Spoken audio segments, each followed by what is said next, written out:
This is, how do you make a teacher great? Now, it seems like the kind of question that people would spend a lot of time on and that we'd understand very well. And the answer is, really, that we don't. Let's start with why this is important. Well, all of us here, I'll bet, had some great teachers. We all had a wonderful education. That's part of the reason we're here today, part of the reason we're successful. I can say that, even though I'm a college dropout. I had great teachers. And in fact, in the United States, the teaching system has worked fairly well. There are fairly effective teachers in a narrow set of places. So the top 20% of students have gotten a good education. And those top 20% have been the best in the world if you measure them against the other top 20%. And they've gone on to create the revolutions in software and biotechnology and keep the US at the forefront. Now, the strength for those top 20% is starting to fade on a relative basis, but even more concerning is the education that the balance of people are getting. Not only has that been weak, it's getting weaker. And if you look at the economy, it really is only providing opportunities now to people with a better education. And so we have to change this. We have to change it so that people have equal opportunity. We have to change it so that the country is strong and stays in the forefront of things that are driven by advanced education, like science and mathematics. When I first learned the statistics, I was pretty stunned at how bad things are. Over 30% of kids never finish high school. And that had been covered up for a long time because they always took the dropout rate as the number who started in senior year and then compared it to the number that finished senior year because they weren't tracking where the kids were before that. But most of the dropouts had taken place before that. And so they had to raise the stated dropout rate as soon as that tracking was done to over 30%. For minority kids, it's over 50%. And even if you graduate from high school, if you're low income, you have less than a 25% chance of ever completing a college degree. If you're low income in the United States, you have a higher chance of going to jail than you do of getting a four-year degree. And that, doesn't seem entirely fair. So, how do you make education better? Our foundation for the last 9 years has invested in this. There's many people working on it. We've worked on small schools. We've funded scholarships. We've done things in libraries. A lot of these things had a good effect. But the more we looked at it, the more we realized that having great teachers was the very key thing. And so we hooked up with some people studying how much variation is there between teachers, between, say, the top quartile, the very best, and the bottom quartile. How much variation is there within a school or between schools? And the answer is that these variations are absolutely unbelievable. A top quartile teacher will increase the performance of their class based on test scores by over 10% in a single year. What does that mean? Well, that means if the entire US for 2 years had top quartile teachers, the entire difference between us and Asia would go away. And within 4 years, we would be blowing everyone in the world away. So it's simple. All you need is those top quartile teachers. And so you'd say, well, wow, that's good. We should reward those people. We should retain those people. We should find out what they're doing and transfer that skill to other people. But I can tell you that absolutely is not happening today. What are the characteristics of this top quartile? What do they look like? You might think, well, these must be very senior teachers. And the answer is no. Once somebody is taught for 3 years, their teaching quality does not change thereafter. The variation is very, very small. You might think, well, these are people with master's degrees. They've gone back and they've gotten their master's of education.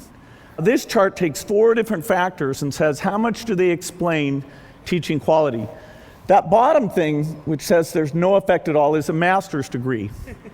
Now, the way the pay system works is there's two things that are rewarded. One is seniority, because your pay goes up and you vest into your pension. And the second is giving extra money to people who get their master's degree. But it in no way is associated with being a better teacher. Teach for America, slight effect. For math teachers, majoring in math is a measurable effect. But overwhelmingly, it's your past performance. There are some people who are very good at this. And we've done almost nothing to study what that is and to draw it in, to replicate it, to raise the average capability, or to encourage the people with it to stay in the system. You might say, well, do the good teachers stay and the bad teachers leave? The answer is, on average, the slightly better teachers leave the system, and it's a system with very high turnover. Now, there are a few places, very few, where great teachers are being made. A good example of one is a set of charter schools called KIPP. KIPP means knowledge is power. It's an unbelievable thing. They have 66 schools, mostly middle schools, 7 high schools, and what goes on is great teaching. They take the poorest kids, and over 96% of their high school graduates go to four-year colleges. And the whole spirit and attitude in those schools is very different than in the normal public school. They're team teaching. They're constantly improving their teachers. They're taking data, the test scores, and saying to a teacher, hey, you caused this amount of increase. And so they're deeply engaged in making teaching better. When you actually go and sit in one of these classrooms, at first it's very bizarre. I sat down and I thought, what is going on? The teacher was running around and the energy level was high. I thought, well, I'm in the sports rally or something. What's going on? And the teacher was constantly scanning to see which kids weren't paying attention, which kids were bored, and calling on kids rapidly, putting things up on the board. It was a very dynamic environment because particularly in those middle school years, 5th through 8th grade, keeping people engaged and setting the tone that everybody in the classroom needs to pay attention. Nobody gets to make fun of it or have the position of, the kid who doesn't want to be there. Everybody needs to be involved. And so KIPP is doing it. How does that compare to a normal school? Well, in a normal school, teachers aren't told how good they are. The data isn't gathered. In the teacher's contract, it will limit the number of times the principal can come into the classroom, sometimes to once per year. And they need advance notice to do that. So imagine running a factory where you've got these workers, some of them just making crap, and the management is told, hey, you can only come down here once a year, but you need to let us know because we might actually fool you and try and do a good job in that one brief moment. Even a teacher who wants to improve doesn't have the tools to do it.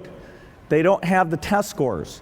And there's a whole thing of trying to block the data. For example, New York passed a law that said that the teacher improvement data could not be made available and used in the tenure decision for the teachers. And so that's sort of working in the opposite direction. But I'm optimistic about this. I think there's some clear things we can do. First of all, there's a lot more testing going on, and that's given us the picture of where we are. And that allows us to understand who's doing it well and call them out and find out what those techniques are. Of course, digital video is cheap now. Putting a few cameras in the classroom and saying that things are being recorded on an ongoing basis is very practical in all public schools. And so every few weeks, teachers could sit down and say, okay, here's a little clip of something I thought I did well. Here's a little clip of something I think I did poorly. Advise me when this kid acted up. How should I have dealt with that? And they can all sit and work together on those problems. You can take the very best teachers and kind of annotate it, have it so everyone sees who is the very best teaching this stuff. You can take those great courses and make them available so that a kid could go out and watch the physics course, learn from that. If you have a kid who's behind, you would know you could assign them that video to watch and review the concept. And in fact, these free courses could not only be available just on the internet, but you could make it so that DVDs were always available, and so anybody who has access to a DVD player can have the very best teachers. And so by thinking of this as a personnel system, we can do it much better. There's a book actually about KIPP, the place that this is going on, that Jay Matthews, a Newsweek reporter, wrote called Work Hard, Be Nice. And I thought it was so fantastic, gave you a sense of what a good teacher does. I'm going to send everyone here a free copy of this book.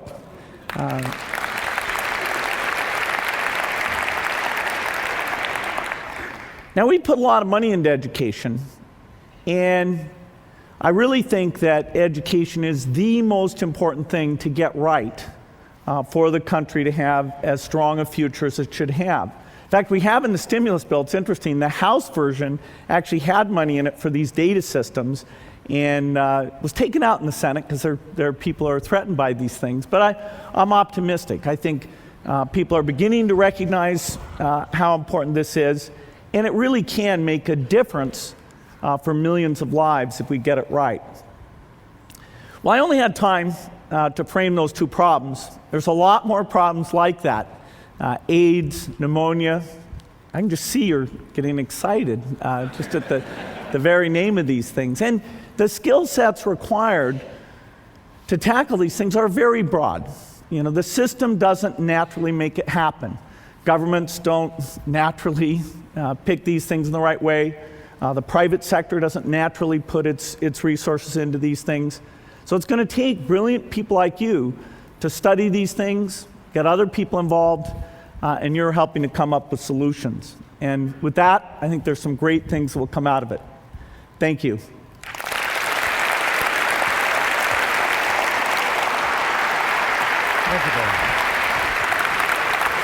Thank you.